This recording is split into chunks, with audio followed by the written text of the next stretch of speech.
In this video, I'm going to go over young individuals and experimentation, but not my own experimentation, because I only had about two at the age of 16, but that's not what we're going to be going over here. We're going to be going over all kids in general as a whole. So, we'll use my life as a base, but we'll be going in and out. So, I was pretty much born to an orphanage. At the age of 2, I went straight to an orphanage. No parents, nothing. One thing that's common in all programs and all hospitals where you have 20 to 30 males all just all in the same program, all packed in the small rooms. Now, in the orphanage I grew up in, it was two to each small room. And a lot of the kids were experimenting. But at this time, I was not. I had no interest in any of that, and I thought it was gross, disgusting, and still to this day, I find penises, gay stuff disgusting. I tolerate it. I understand how people get messed up with it, but as childhood, I just disliked it. That's simple. During childhood, we knew about a lot of other kids that were experimenting and doing funny stuff. In my room, my roommate asked me if he could suck my penis, and I pissed all over him. So at the age of 4 or 5, I was known as a kid not to ask, not to deal with. I was left alone. Fantastic. Nobody called me gay. Nobody called me names. I didn't do any gay stuff. Nobody thought I was gay. I had a normal kid's voice, a normal kid's body. Everything was going fantastic. Then I got adopted by a family. Still going all right in the beginning. But then I experienced a nervous system in my body. I'm sorry, I experienced an overdose that destroys my nervous system. Sorry, I'm having a flashback as I'm doing this. I'm thinking of that exact day. My nervous system is destroyed for life. There are teachers and doctors and people realizing something's wrong with me, but my mother is purposely trying to mislead them, giving them false information, totally ignoring the information that's given her that could help, shit like that. While my father is just in la la land. He could care less. When I was OD'd at his feet, I don't even think he blinked an eyelash. I think while my mother was on the phone with emergency responders, my father didn't even realize that there was an emergency. I think when on the phone, when the doctors told her to bring me to the emergency room, my father just was, hey, when are we going to get back to the TV? And when my mother hung up the phone saying, they don't know what they're talking about, just let them leave him. My father's like, fine, I don't even know what's going on. And when I passed out on the floor going unconscious and I'm screaming for help, help, help, but my mouth isn't coming out right and I can't see out of my eyeballs, I'm army crawling to a pile of newspapers and passing out, he thinks that this is just some kid's game, right? Even though there's a movie on the TV that I really want to watch, but I can't because my eyeballs aren't working and I no longer can even ask for help because my mother has now drugged me and did something awful to me and I need help, and now my mother is cutting off all help that could come from me, and now I'm out like a light. Well, all that is going on. My mother's getting phones, going in the hallway real quick, talking in the hallway, trying to make sure my father doesn't overhear, and well, all that's going on, and the son is losing his vision, is panicking. You can see the panic in his eyes. You can hear there's something seriously wrong with him. He sat down to watch a movie, and 10 minutes in, he's something seriously wrong, and he was so excited to watch this movie with us, and none of that's phasing. So this change happened in me. And all of a sudden, I'm walking different, I'm moving different, I'm talking different, I'm writing my name different. Everything about my nervous system and my coordination and my body is different. And at that time, things get really difficult for me after this overdose. But not only that, the physical therapy starts helping, the speech therapy starts helping. The doctors have now heard me talk about this weird allergy attack, so they're wondering what's going on in my household. Teachers are making out reports, and things might just finally get me the help I need. But nope, I'm brought to Texas, and things get way more difficult for me. But not only that, I have a Massachusetts accent. I have a weird stutter now. My whole nervous system is fucked up. I'm putting on jackets when it's not even that cold out, and my nervous system is fucked. So kids don't know what to make of this New Englander. Then I go to New Mexico and I have a little girlfriend, but things are just getting worse with my body. I now have a seizure and my nerves get fucked up even more because I get left outside while shaking and having seizures and things like that. So they got big shit happening then. But then I'm brought to Maine, no education. So now I don't know, I still don't have the words to explain myself, and nobody's helping me learn new words and get, write letters. Nobody's teaching me how to, really explain this to a doctor properly. At this time, then we move me to Chelmsford, and everybody just assumes I'm gay. Because now I have a southern accent with a northern accent. I can't move my legs or arms or fingers properly.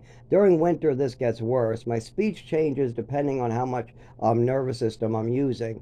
All this I don't understand, so I can't explain why this is happening to me. I just sound and look weird all the time. So because of this, everybody just calls me the gay looking kid.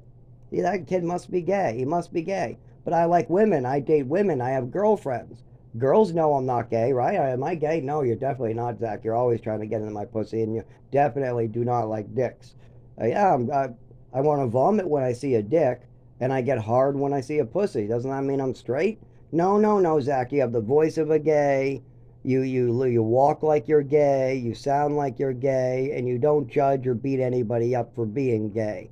So because you don't beat or judge anybody, and you have all that other stuff, that makes you gay. And the kids keep on going along with this, and everybody tries to convince me I'm gay and convince me I'm gay. Adults try to convince me I'm gay. The TV tries to convince me I'm gay. Friends try to convince me I'm gay. Family members try to convince me I'm gay. So then I experiment one time with a neighbor boy, and I hate it. I want to puke. All of it just, nope, not for me. My mother tries to drill it into me like it's okay, like this is something she wants. She wants me to be gay. My father does the right thing, and he's just not liking it. And then I get to choose which one I am, what makes me more confused because I don't think I'm gay at all. I'm just being told I'm gay for my entire life. From age 11 all the way to today, I am always told I'm gay, except for by people that know me. People that have seen my girlfriend, seen my behavior, know me very well, know that this is a neurological disorder and it's a disability.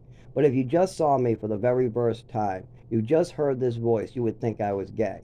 Because people do not believe that this voice could be attached to me. They see me coming up, they go, oh, this guy, okay. And then they hear my voice and they're always surprised. They go, that voice came out of that? But then, if you hear my voice when I'm my nervous system, when I'm not using my legs, arms, after I've been sitting in a bed in the dark for a long time, like in a dark room experience, my voice will go slightly back to normal, and they hear that change go back a little bit, and it fits more what I look like I should sound like. Because what you don't understand is the tongue, your stutter, all that has to do with the nervous system. And even though my voice has not changed, there are pitches and notes you have to learn how to hit, and I'll try to hit it lower and it won't, and it also fucked up my development. My voice is my own. This is not like my mother changed my voice or anything like that. This is my voice. But it gets higher pitched if I'm looking at bright stuff, or if I'm walking, or if I'm moving, or if I have an infection someplace in my body. Then you'll hear it get this girly high pitched tone like you're hearing now. But if you hear some of my videos in a little deeper tone, that's usually what I normally hear it as, or what it's supposed to be at when it.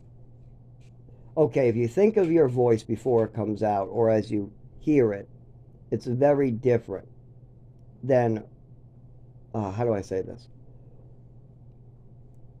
Everybody, if you talk right now out of your mouth, the voice in your head is very close to the voice that comes out of your mouth, right? It's not exactly the same, but they sound very the same in your head and out your voice, and that's you.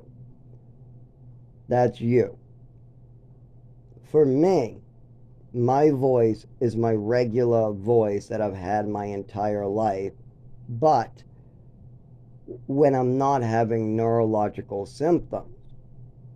And because my neurological symptoms, the shocking in my back, my nervous system, is always so bombarded lately. And the only relief I get is when I take, let's say, if I took a nip, took a triliptal for epilepsy, CBDV for epilepsy, a half a gabapentin, and maybe a prescription actual good epileptic medication. If I took all that, then that voice that came out of my mouth 2 hours later would be the voice that I hear in my head right now, because that is my normal voice.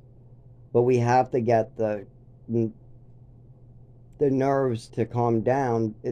It's like this: if you tase somebody and ask them to say a sentence, they'll say like oh oh, something like that. They'll get shocked and they won't be able to talk properly. That's what's happening to me. Hold the taser to your friend's back, then try to have him talk the national anthem out, or say a speech, or say the I've had a dream speech, and see how well and what sounds come out of his mouth. For one, it'll be hard for him to speak at all because his nervous system is being bombarded with electricity. So that's the first part. You're going to hear him speak like me, stuttering. He'll have the word he wants to say, but he can't get it out. He'll say, the, as he gets tased. Not only that, you'll hear his voice go, and get really high pitched. That is what's happening to me all the time. As the shocking goes up in my spine, back, neck, and nerves, the pitch goes up in my voice. I also have more trouble talking as the discharges in my back go through my body. As I try to walk and I get a discharge, I might twitch, I might fall. If I try to move my thumb, my leg might twitch. There's things like that. So there's a lot of that going on, and it's been going on since age 7. Depending on how the stimulus is, depends on how bad my neurological disorder is. But every year it gets worse without medical care. If I got medical care at age 7, 8, 9, or 10, like any other child would have got, then I would be probably fine right now. But instead, I had parents that were more worried about themselves. They were not worried about their little kid talking about an overdose at the doctor's office and the teachers being worried about his coordination. Their main concern was their jobs, their own well being. My mother was concerned about covering her own ass. God forbid she gets in trouble for slipping a pill to the little orphan kid. Oh, God, no, we can't have that. So we better cover this shit up real quick, was my mother's attitude. My father was, who gives a fuck? Let the kid die. I don't care what happens. As long as me and my wife can walk and go to vacations and drive and do everything we got to do, I don't care what happens to that little orphan kid. As long as I get to keep going with my wife on vacation, as long as we keep on be able to drive, as long as nobody gives a black mark on our names, I don't give a fuck what happens to that little orphan kid. But don't you dare say that my wife did anything wrong ever. She's an angel. Even if that kid's bleeding on the floor, I don't want to hear it.